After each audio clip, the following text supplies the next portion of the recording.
And we will not have to increase the property tax or ad valorem tax.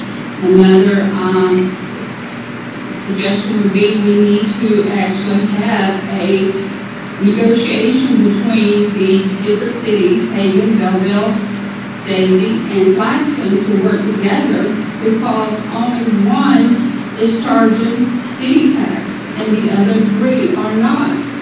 So if they're going to stay a city and have services, then if they're going to get part of the funds, are they going to charge property taxes? Or are they going to fund all these services? Or are we going to bring them back to Claxton? And we need to look at that, as Irene just alluded to, and determine that. So those are issues that would have to be looked in detail to determine that. To define whether the services are worth them staying in cities or not. Thank you, Ms. Fox. Griffin.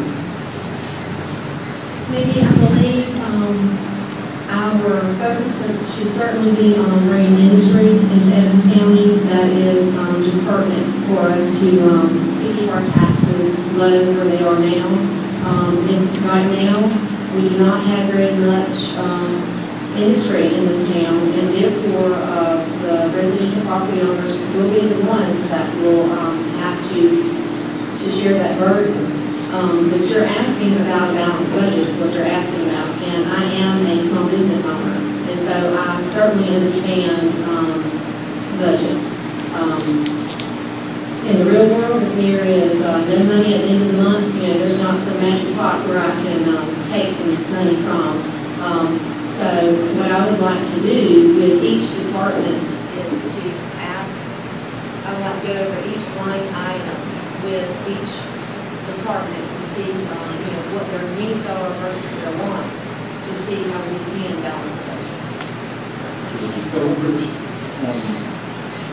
In the last, well, I've been here 7.5 years, and Mr. Irene has done an excellent job on the budget in the past.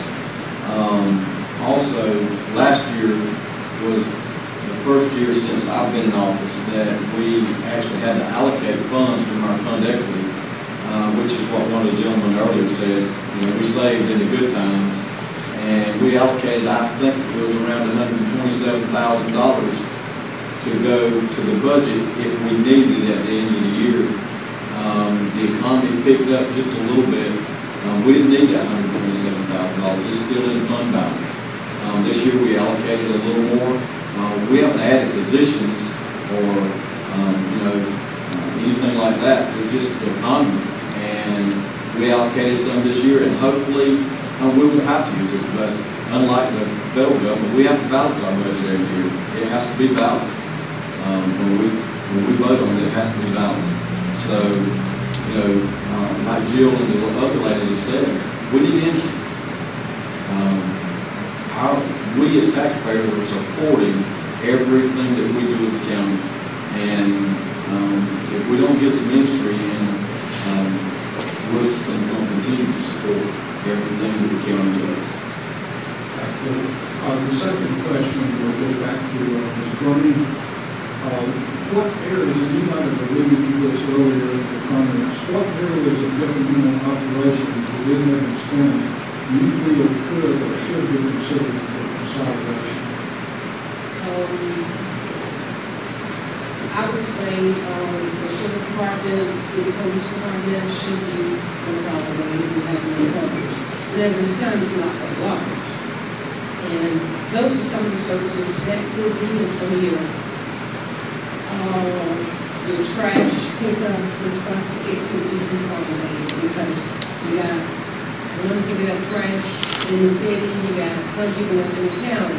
So like the all be consolidated. And it's a few more things that I've been thinking about needing to be consolidated, but I'll get back to you another time on this. Well, I agree with Irene. There are several things that we can consolidate, and there's several departments that we need to look at maybe doing away with, if possible. Because if they're not fulfilling